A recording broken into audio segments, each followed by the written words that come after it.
Hello guys, welcome back to channel. Hope you all doing good guys. இன்னைக்கு இந்த வீடியோவில் restaurant ஸ்டைலில் chicken cutlet எப்படி பண்ணுறது தாங்க பார்க்க போகிறோம். சுட சுட இந்த சிக்கன் கட்லட்டை டொமேட்டோ சாஸ் கூட வச்சு சாப்பிடும்போது அவ்வளோ டேஸ்டியாக இருக்குங்க. வாங்க எப்படி பண்ணுறதுன்னு பார்க்கலாம். வீடியோக்குள்ளே போகிறதுக்கு முன்னாடி நம்மளோட சேனல் ஃபஸ்ட் டைம் பார்க்குறதா இருந்தால் மறக்காமல் சப்ஸ்கிரைப் பண்ணிவிட்டு கூடவே பெல் ஐக்கன் கிளிக் பண்ணிக்கோங்க. இந்த சிக்கன் கட்லட் பண்ணுறதுக்கு நான் இன்றைக்கி 300 கிராம் அளவு சிக்கன் எடுத்திருக்கேன். கொஞ்சம் பெரிய பீஸாகவே எடுத்து வாஷ் பண்ணி வச்சுருக்கேன். இப்போ வாஷ் பண்ணி வச்சுருக்க சிக்கனை ஒரு குக்கரில் சேர்த்துக்கோங்க. சிக்கனை குக்கரில் சேர்த்த பிறகு இதில் 1/4 டீஸ்பூன் மஞ்சள் தூள், கொஞ்சமாக உப்பு, தண்ணி சேர்த்து நல்லா மிக்ஸ் பண்ணி விட்டுட்டு குக்கர் மூடி போட்டு 2 விசில் விட்டு வேக வச்சு எடுத்துக்கோங்க.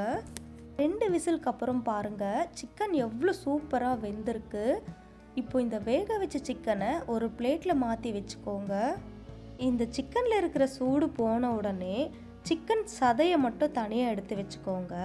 இப்போ இந்த சிக்கன் சதையை ஒரு மிக்ஸி ஜாரில் போட்டு லைட்டாக ஜெர்க்கு விட்டு அரைச்சிக்கோங்க. ரொம்ப நைஸாக அரைக்காதீங்க, இந்த மாதிரி ஜெர்க்கு விட்டு அரைச்சி எடுத்துக்கோங்க. இப்போது அரைச்ச சிக்கன் பேஸ்ட்டை ஒரு பவுலில் மாற்றிக்கோங்க. அடுத்ததாக அதே மிக்ஸி ஜாரில் ஒரு 3 ப்ரெட்டை இந்த மாதிரி பிச்சு போட்டு இதையும் இந்த மாதிரி ஃபைனாக அரைச்சி எடுத்து வச்சுக்கோங்க. இப்போது நம்ம அரைச்ச ப்ரெட் கிராம்ஸில் பாதி மட்டும் இப்போ சிக்கன் கூட சேர்த்துக்கோங்க. மீதி பாதியை பின்னாடி நம்மளுக்கு கோட்டிங்க்கு தேவைப்படும், அதுக்காக எடுத்து வச்சுக்கோங்க. இது கூடவே பொடியாக நறுக்கிய ஒரு மீடியம் சைஸ் வெங்காயம், கொஞ்சமாக பொடியாக நறுக்கிய கொத்தமல்லி, கூடவே 1/2 டீஸ்பூன் இஞ்சி பூண்டு பேஸ்ட், 1/4 டீஸ்பூன் மஞ்சள் தூள், 1/2 டீஸ்பூன் காஷ்மீரி மிளகாய் தூள், 1/2 டீஸ்பூன் தனி மிளகாய் தூள், கடைசியாக சிக்கன் மசாலா 1/2 டீஸ்பூன், கொஞ்சமாக உப்பு சேர்த்து கைகளால் நல்லா மிக்ஸ் பண்ணி விட்டுக்கோங்க. மிக்ஸ் பண்ணும்போது தேவைப்பட்டால் கொஞ்சம் கொஞ்சமாக தண்ணி தெளித்து உருண்டை பிடிக்கிற அளவுக்கு நல்லா மிக்ஸ் பண்ணி விட்டுக்கோங்க.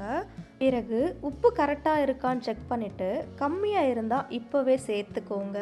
இதுதான் நம்ம மிக்ஸ் பண்ணி வச்சுருக்கிறத இந்த அளவு எடுத்துட்டு நம்ம உள்ளங்கையில் வச்சு நல்லா அழுத்தி அழுத்தி உருண்டையாக வர வரைக்கும் உருண்டை பிடிச்சிக்கோங்க. பாருங்கள், இந்த மாதிரி நல்லா அழுத்தி அழுத்தி உருண்டை பிடிக்கணும். அதே மாதிரி இந்த உருண்டை ரொம்ப பெரிய சைஸாகவும் இல்லாமல் சின்ன சைஸும் இல்லாமல் இந்த மாதிரி மீடியம் சைஸாக உருட்டி ஒரு பிளேட்டில் எடுத்து வச்சுக்கோங்க. இதே மாதிரி ரிமைனிங் இருக்க சிக்கன் மிக்ஸையும் உருண்டை பிடிச்சு பிளேட்டில் எடுத்து வச்சுக்கோங்க.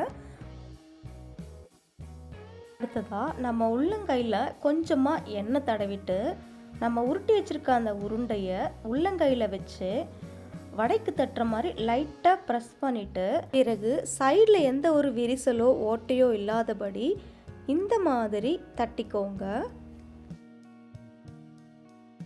பாருங்க, இந்த மாதிரி நல்ல திக்காகவும் ரவுண்டாகவும் தட்டி எடுத்துக்கோங்க. இதே மாதிரியே கையில் எண்ணெய் நல்லா தடவிட்டு ரிமைனிங் இருக்க உருண்டையும் தட்டி எடுத்துக்கோங்க.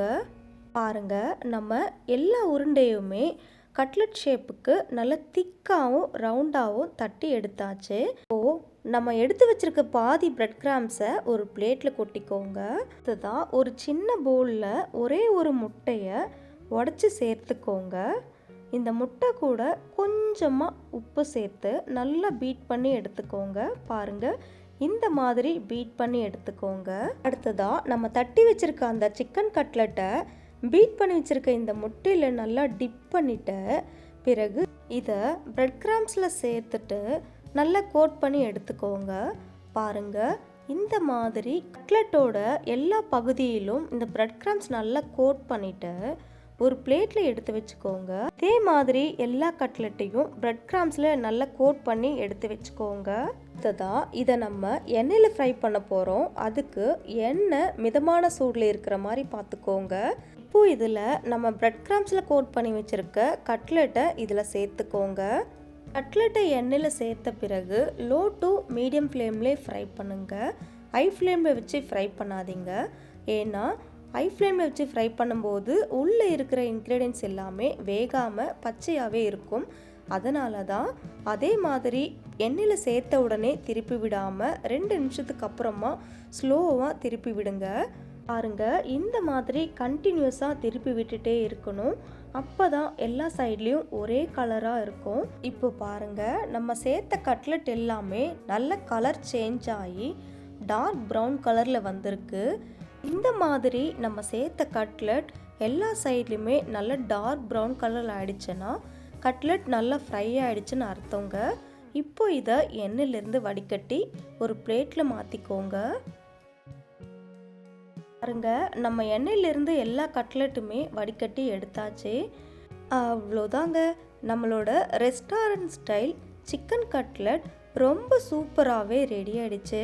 எப்பவும் போல் சிக்கன் பிரியாணி சிக்கன் குழம்புன்னு செய்யாமல் இந்த மாதிரி சிக்கன் கட்லெட்டை ஒரு முறையாவது செஞ்சு பாருங்கள். உங்கள் வீட்டில் எல்லாரும் ரொம்ப விரும்பி சாப்பிடுவாங்க. கண்டிப்பாக இந்த மாதிரி சிக்கன் கட்லெட்டை செஞ்சு பார்த்துட்டு எப்படி இருக்குன்னு கமெண்ட் பண்ணுங்கள்.